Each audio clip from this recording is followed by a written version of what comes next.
पढ़ने वाले हैं एक्सपोनेंट पावर का एक्सरसाइज 10.2 क्वेश्चन नंबर दूसरा। ठीक है, ध्यान दीजिए भाई सभी लोग। क्वेश्चन क्या कह रहा है? Express the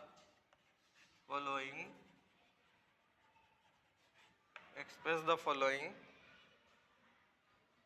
numbers in usual form।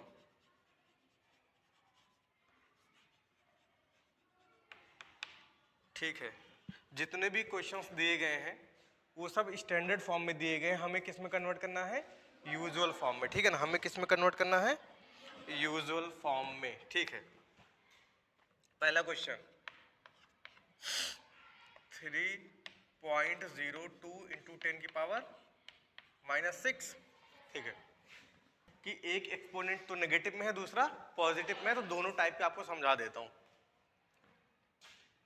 देखिए, जब सिंपल सी बात समझ लो कि यहाँ पे 10 की पावर -6 है, तो ये छोटा है, ये जिससे मल्टीप्लाई होगा उसको छोटा कर देगा। यहाँ पे जो एक्सपोनेंट है वो पॉजिटिव है, अगर मल्टीप्लाई करेगा तो बड़ा कर देगा। तो छोटा होने के लिए हमें डेसिमल कहाँ लेके जाना पड़ेगा?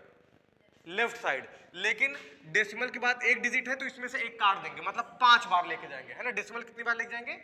5 बार। ठीक है, जहां देखिए 02 है यहाँ पे, जहां पे 3 पॉइंट ऐसे करके, तो कितनी बार लेके जाना है? 5 बार। कहने के बाद देखो दो चीजें हैं यहाँ पे, या तो आप ऐसे 5-6 बार कुदाओ, 1 2 3 4 5 6। ठीक, या तो आप क्या करो कि डेसिमल के बाद एक डिजिट है, इसमें से एक माइनस कर दो, मतलब इसको 5 समझ लो, उसके बाद इसके आगे 5 जीरो लगा के डेसिमल लगा दो। समझ आ रही बात? दो चीज कर सकते हैं, या तो अगर यहाँ पे 6 दिया गया है तो डेसिमल को हम 6 बार ऐसे ऐसे करें, यहाँ पे लेके जाए, और जो खाली स्थान भरेगा देखो कैसे करेंगे।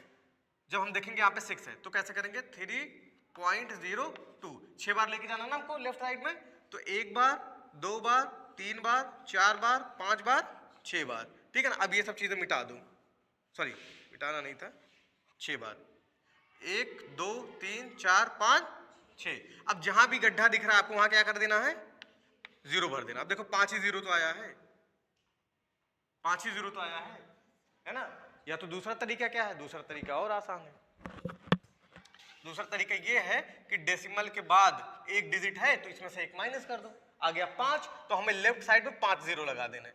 3 0 2 और 5 0 2 2 4 1 5, उसके बाद डेसिमल, आंसर आ गया। समझ रहे हो ना? ठीक है, ये चीज है 0.000000302। चलिए दूसरा देखिए, दूसरे में आपको समझ में आ गया है, मतलब हमें यूजुअल फॉर्म में ये समझ में आया है कि अगर एक्सपोनेंट नेगेटिव होगा, अगर एक्सपोनेंट नेगेटिव होगा, अगर एक्सपोनेंट पॉजिटिव होगा, अगर नेगेटिव होगा तो हम किधर जाएंगे डेसिमल को लेकर के? लेफ्ट साइड में। किधर? और अगर जो एक्सपोनेंट है वो पॉजिटिव होगा तो किधर लेके जाएंगे? राइट साइड में। ये समझिए, तो यहाँ पे क्या था, हमारा जो एक्सपोनेंट है वो नेगेटिव है, ठीक है ना, तो हमने किधर ले गए हैं? इधर। और ये डिपेंड करता है कि डेसिमल के बाद एक डिजिट है, एक माइनस कर दो, 5 बार उधर लेके जाएंगे, 5 जीरो लगा के डेसिमल लगा दो। अब ध्यान से देखो यहाँ पे, अब डेसिमल को किधर लेके जाना? राइट में लेके जाना है हमको, लेकिन डेसिमल के बाद एक डिजिट है तो यहाँ से एक माइनस कर दो, 3 हो गया, तो इसको हटाओ, 3 जीरो लगा दो, आंसर आ गया। चाहे आप डेसिमल लगाइए चाहे ना लगाइए, चाहे आप डेसिमल लगा के ऐसे जीरो लगा लो, या आप इसको माइनस कर दो। अभी भी 45,000 है, पहले भी 45,000 था,